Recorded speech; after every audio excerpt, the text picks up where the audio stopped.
nüüd Kihnus ja me räägime siis Kihnu vöödest, mis on siis kootud kihnupärase vöömõõgaga. Kihnu vööl on natukene ka erinevus mandrivöödega. Et esiteks nad on lühemad ja Kihnu vööl on ka vööl kaks otsa, kaks mustri erinevat kirja.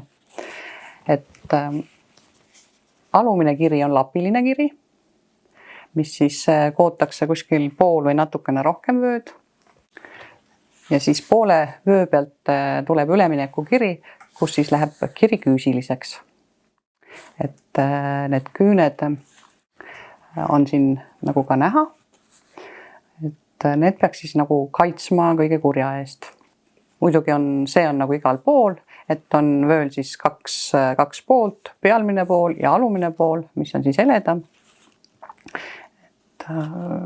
Ja kudumisviis on muidugi ka teistmoodi, et siit on nüüd võib-olla hea võrrelda nagu võib-olla tänapäevast vööd ja vana vööd, et tänapäevase vööl ei kasutata väga enam madara punast, mis on kohe ka nagu värvi poolest näha, et on teistmoodi.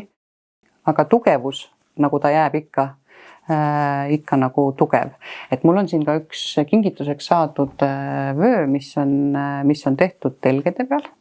Et kui ma nüüd need kõrvuti panen või isegi siia kahe vana vöö ja tänapäevase vöö vahele, et on nagu näha, et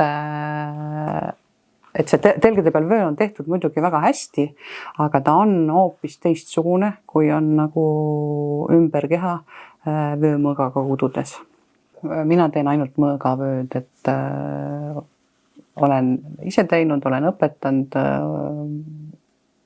et möödunud aasta üks väga tubli noor Kihnu tüdruk tegi oma kursuse vöö Tallinnas koolis Kihnu vöö kudumisest ja mul on väga hea meel, et noored tahavad seda teha, et me saame oma pärandoskusi edasi anda ka noortele. Ja Kihnus vöö kudumiseks kasutatakse teistsuguseid vöömõõkasid kui mandril telgede peal kudumisel. Et meie vöömõõgad on palju suuremad, raskemad. Ja need on nüüd tehtud siis originaalide järgi nagu muuseumist võetud nagu originaalvöömõõgad, et see on nüüd tänapäeval tehtud. Siin on erineva suurusega, erineva kujuga, kuna vanasti tegid iga pere mehed ise oma naistele vöömõõga, sest vanasti kudusid ikkagi enamus oskasid ja kudusid ka vöösi.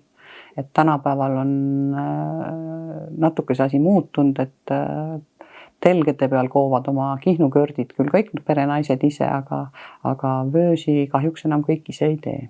Kihnu vöö otsades kasutatakse siis erinevat tehnikaid punumist, et siin on ponimus, keerupael, südamepael ja säärepael.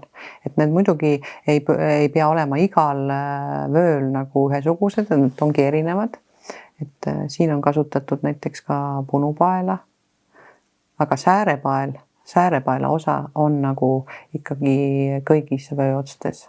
Mõned aastad tagasi andsime Kihnu muuseumiga koostöös välja Kihnu mõõgavöö raamatu.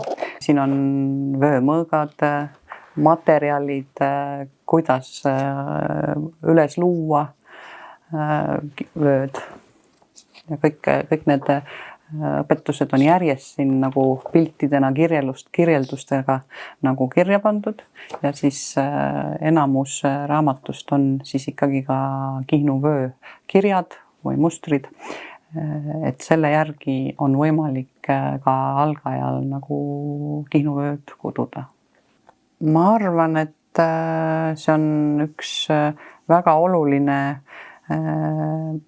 osa Kihnu käsitööst, et see jätkuks, et noored õpiksid vöökudumist, nii nagu on seda Kihnus aegade alguses tehtud.